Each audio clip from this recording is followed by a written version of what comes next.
চিঠি লিখিবলৈ সি খুব টান পায়। যি কথা ক'ব লগা থাকে ফোনতেই কয়। যিকেইটা কথা কয় সেইকেইটাও সংক্ষিপ্ত পোনপটীয়া। কিন্তু কালি ফোনত যেনেকৈ কথা কৈছিল নবাৰুণে, অপৰ্ণাৰ এনে লাগিছিল যেন কিবা এটা কথা অপৰ্ণাক ক'বলৈ খুব চেষ্টা কৰিছে।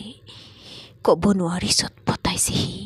ফোনত কেইবাবাৰো সি কৈছিল, অপৰ্ণা, নিজক ধৰি ৰাখিবলৈ মোৰ কষ্ট হৈছে, খুব কষ্ট হৈছে। অপৰ্ণাই তাক বাৰে বাৰে সুধিছিল, কোৱা কি কষ্ট হৈছে, কোৱা, মোক নকৈ কাক ক'বানো তুমি, কোৱা কোৱা। কম, তুমি আহা আজিয়েই, এতিয়াই, সি কৈছিল। আজিতো যাব নোৱাৰিম নবাৰুণ, এতিয়া ফ্লাইট নাপাম, কাইলৈ যাম। কি হৈছে তোমাৰ, কোৱা, নকৈ তুমি মোকতো কষ্ট দিছা, কোৱা নবাৰুণ, সৌৰভৰ কাৰণে। অপৰ্ণাক আদা বাটতে ৰখাই দি নবাৰুণে কৈছিল, সৌৰভ, আহ, সৌৰভ নহয় নহয় নহয়, সি নহয়, সি মোক কন্দুৱাইছে অপৰ্ণা, মোৰ ভিতৰখন সি পুৰি পেলাইছে, তাক মই কিজানি। ফোনৰ সিপাৰে মাতটো থোকাথুকি হৈ গৈছিল নবাৰুণৰ। বোধহয় সি কান্দিছিল। বহুত সময় সি কথা কোৱা নাছিল। চিন্তাত অস্থিৰ হৈ উঠিছিল অপৰ্ণা। গভীৰ আবেগেৰে কৈছিল, কথা কোৱা নবাৰুণ, প্লিজ কথা কোৱা। তুমি আহা, ক'ম তোমাক নক'লে আৰুনো কাক ক'ম, ক'বই লাগিব মই। শেষলৈ তাৰ মাতটো অস্পষ্ট হৈ আহিছিল। কিবা কিবি কথা দুটামান সি কৈ ফোনটো থৈ দিছিল। ফোনৰ সিপাৰে বিস্ময়ত নিথৰ হৈ ফোনটো হাতত লৈ বহি আছিল অপৰ্ণা। আজি শুভ্ৰয়ো একেধৰণৰ কথাই কৈছে তাৰ সম্পৰ্কে। নবাৰুণৰ ব্যৱহাৰ স্বাভাৱিক হৈ থকা নাই। মদ খাবলৈ লৈছে নবাৰুণে বেছিকৈ। মদ কেতিয়াবা আগতেও নোখোৱা নহয় সি, খায়, কিন্তু সৌজন্য ৰক্ষা কৰিবলৈহে। মদত তাৰ নিচা নাই, তাৰ নিচা কিতাপত। নিজৰ লগতে মচগুল হৈ থাকিবলৈ ভাল পায় সি। তাৰ য'ত কথা অপৰ্ণা আৰু শুভ্ৰৰ লগতেই মাত্ৰ। ক'বলৈ গ'লে শুভ্ৰৰ দৰে আন কাৰো লগতেই তাৰ বিশেষ অন্তৰংগতা নাই। সকলোৰে লগত এক নিৰ্দিষ্ট দূৰত্ব ৰাখি চলে সি।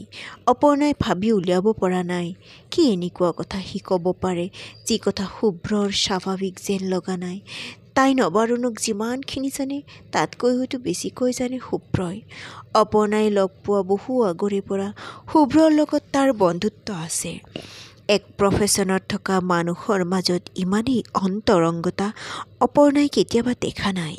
অথচ স্বভাৱত কিমান বিপৰীত দুয়োটা।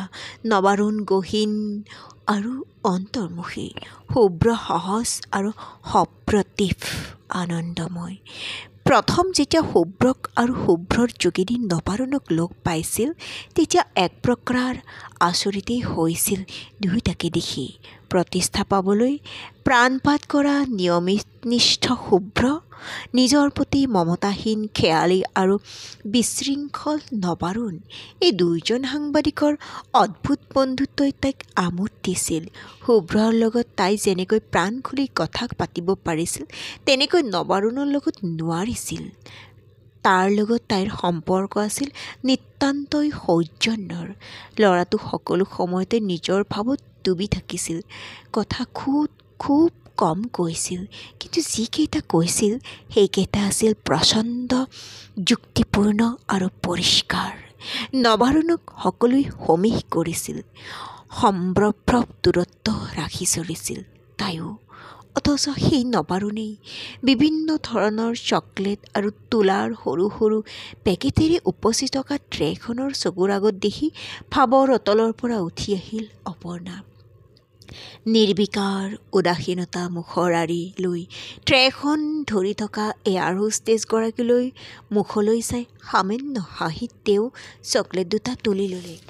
তেওঁৰ ধন্যবাদলৈ বাট নাচাই ছোৱালীজনী গ'লগৈ। তেওঁ বাহিৰলৈ চালে। পেপাৰ পঢ়ি থকা সহযাত্ৰীজনৰ হাতত মেল খাই থকা পেপাৰৰ ফাঁকেৰে ওলাই অহা এচমকা খিৰিকীৰ বাহিৰত উজ্জ্বল ৰ'দ। খিৰিকীৰ পৰা চকু ঘূৰাই আনি তেওঁ হাতত লৈ থকা চকলেট দুটালৈ চালে।